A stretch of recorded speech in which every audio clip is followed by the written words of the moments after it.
ভদ্রলোক বললেন, কেন? একটা মানুষের হৃৎপিণ্ড আরেকটা মানুষের শরীরে বসিয়ে দিচ্ছে, আর একটা জানোয়ারের আধখানা মাত্র কান একটা মানুষের কানের ওপর বসিয়ে দেয়া যাবে না? আপনি কি আগে ডাক্তারি করতেন? প্লাস্টিক সার্জারি জাতীয় কিছু? তা তো বটেই, করতাম কেন, এখনও করি। হে হে। তবে সে যেমন তেমন প্লাস্টিক সার্জারি নয়। এই যেমন ধরুন আপনার ওই যে বাড়তি বুড়ো আঙুলটা, ওটা যদি আপনার না থাকতো তাহলে প্রয়োজনে ওটা লাগিয়ে দেয়া আমার পক্ষে হতো জলের মতো সোজা। লোকটাকে অনেক চেষ্টা করলাম বড় ডাক্তার হিসেবে কল্পনা করতে, কিন্তু কিছুতেই পারলাম না। অথচ কানটার দিকে চোখ গেলে সত্যি ভারী অদ্ভুত লাগছিল। কি বেমালুমভাবে জোড়া লাগিয়েছে, বোঝার কোনো উপায়ই নেই। ভদ্রলোক বললেন, ডাক্তারি আর বিজ্ঞানের বই ছাড়া জীবনে কেবলমাত্র দুটি বই পড়েছি আমি, আবোল তাবোল আর হযবরল। আর দুটোর মধ্যেই যে ব্যাপারটা আমার সবচেয়ে মনে ধরেছে সেটা হচ্ছে ওই প্রাণীগুলো যাদের কথা বলা হয় আজগুবি কিম্ভূত। এই যে সাধারণের বাইরে কিছু হলে বা করলে বা বললেই লোক পাগলামি আর আজগুবি বলে উড়িয়ে দেয়, এটার কোনো মানেই হয় না। আমি ছেলেবেলায় মোমবাতি চুষে খেতাম জানেন, দিব্যি গলে যেত, দিব্যি লাগে খেতে। আর মাছি যে কত খেয়েছি ধরে ধরে কোনো গোনাগুনতি নেই। ষষ্ঠীচরণ ডাব নিয়ে এসেছে, তাই ভদ্রলোককে একটু থামতে হলো। দুটো কলাই করা গ্লাস টেবিলের ওপর রেখে তার ওপর একটার পর একটা ডাব ধরে দুহাতের তালু দিয়ে চাপ দিতেই সেগুলো মটমট করে ভেঙে ভেতরের জল পড়ল গিয়ে ঠিক গ্লাসের ভেতর। ষষ্ঠীচরণ আমাদের হাতে গ্লাস ধরিয়ে দিল। ডাবের জলে চুমুক দিয়ে ভদ্রলোক বললেন, ডাক্তারি পড়ে প্লাস্টিক সার্জারিতে স্পেশালাইজ করলাম কেন বলেন তো? কেন? আমার কৌতূহল বাড়ছিল। সেটা আর কিছুই না, ভদ্রলোকের কল্পনার দৌড় কদ্দূর সেটা জানবার জন্য। হিজিবিজবিজ বললেন, কারণ শুধু ছবি দেখে মন ভরত না। খালি ভাবতাম এমন জানোয়ার যদি সত্যি করেই থাকতো, কোথাও যে আছেই ওসব প্রাণী, সে বিষয়ে আমার কোনো সন্দেহ ছিল না। কিন্তু আমি তাদের চাইছিলাম আমার ঘরের মধ্যে, আমার হাতের কাছে, আমার চোখের সামনে, বুঝেছেন? আমি বললাম, না মশাই, বুঝিনি। কোন সব প্রাণীর কথা বলছেন আপনি? এই ধরুন বকচ্ছপ, কি গিরগিটিয়া, কি হাঁস সজারু। বললাম, বুঝেছি। তারপর? তারপর আর কি? শুরু করলাম গিরগিটিয়া নিয়ে। দুটোই হাতের কাছে ছিল, টিয়ার মুড়ো আর গিরগিটিয়ার ল্যাজ।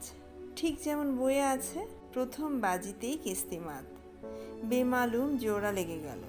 কিন্তু জানেন, ভদ্রলোক গম্ভীর হয়ে এক মুহূর্ত চুপ করে থেকে বললেন, বেশি দিন বাঁচল না।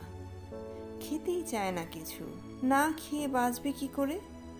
আসলে যা লেখা আছে সেটাই ঠিক, শরীরে শরীরে মিলে গেলেও মনের সন্ধিটা হতে চায় না। তাই এখন ধরে মরো সন্ধিটা ছেড়ে অন্য এক্সপেরিমেন্ট ধরেছি। ভদ্রলোক হঠাৎ কেমন অন্যমনস্ক হয়ে পড়লেন। ভাগ্যিস ডাব খেতে দিয়েছে, চা বিস্কুট হলে সাহস করে মুখে পোড়া যেত না। ষষ্ঠীচরণ কোথায় গেল কে জানে। একটা খুটখাট শব্দ পাচ্ছি, যেদিক থেকে আসছে তাতে মনে হয় হয়তো ভদ্রলোক সেটাকে তার কাজের ঘর বললেন। তার দরজাটা খোলা হচ্ছে, বাইরে ঝোড়ো হাওয়া বইতে শুরু করেছে। মেঘের গুড়গুড়িটাও ভালো লাগছে না, আর বসা যায় না, ফিরে গিয়ে কাজে বসতে হবে। ভদ্রলোককে ধন্যবাদ দিয়ে উঠে পড়লাম। চললেন?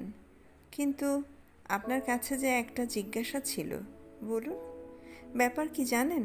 সবই জোগাড় হয়েছে, সজারুর কাঁটা, রামছাগলের শিং, সিংহের পেছনের দুটো পা, ভাল্লুকের লোম, সব কিছুই। কিন্তু খানিকটা অংশ যে আবার মানুষের, আর সেখানে তো ছবির সঙ্গে একটু মিল থাকা উচিত, তাই নয় কি? সেরকম মানুষ আপনার চোখে কেউ পড়েছে কি না জানতে পারলে সুবিধে হতো। এই বলে ভদ্রলোক তার টেবিলের ওপর রাখা খাতাপত্রের নিচ থেকে একটা আদ্যিকালের আবোল তাবোল বার করে সেটার একটা পাতা খুলে আমার চোখের সামনে ধরলেন। চেনা ছবি অবশ্যই। হাতে মুন্ডু নিয়ে একটা অদ্ভুত প্রাণী একটা পলায়নরত গোবেচারা মানুষের দিকে কটমট করে চেয়ে আছে।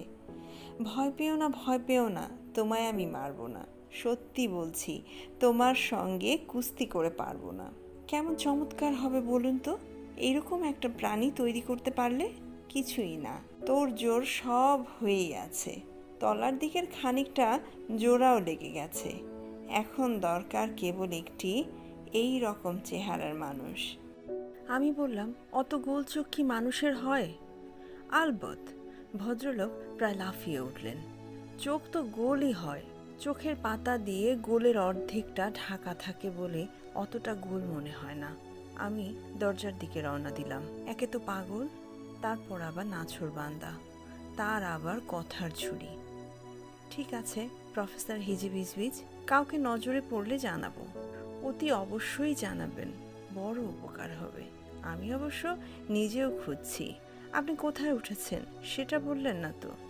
শেষের প্রশ্নটা না শোনার ভান করে অন্ধকারে বেরিয়ে পড়লাম। আর বেরিয়ে দৌড়। ভিজতে আপত্তি নেই, কিন্তু ঝড়ের সঙ্গে যে বালি ওড়ে সেটা নাকে চোখে ঢুকে বড় বিশ্রী অসুবিধার সৃষ্টি করে। কোনো রকমে হাত দুটো মুখের সামনে ধরে চোখটাকে বাঁচিয়ে হোটেলে যখন পৌঁছেছি তখন বৃষ্টি শুরু হয়ে গেছে। ঘরে ঢুকে সুইচ টিপে দেখি বাতি জ্বলছে না। বারান্দায় বেরিয়ে হাঁক দিয়ে বেয়ারাকে ডাকতে যাব, কিন্তু সেটার আর প্রয়োজন হলো না। বেয়ারা মোমবাতি নিয়ে আমার ঘরের দিকে আসছে। কি ব্যাপার জিজ্ঞাসা করতে বলল, বেশি ঝড় বৃষ্টি হলে বাতি নিভে যাওয়াটা নাকি গোপালপুরের একটা সাধারণ ঘটনা।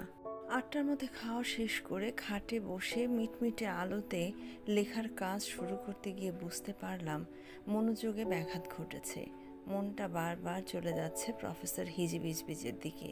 300 বছরের পুরনো ঝুরঝুরে বাড়িতে জোড়াতালি দিয়ে এখনো সেই আবোল তাবোলের থুতথুরে বুড়োটা কথাই মনে পড়ছে।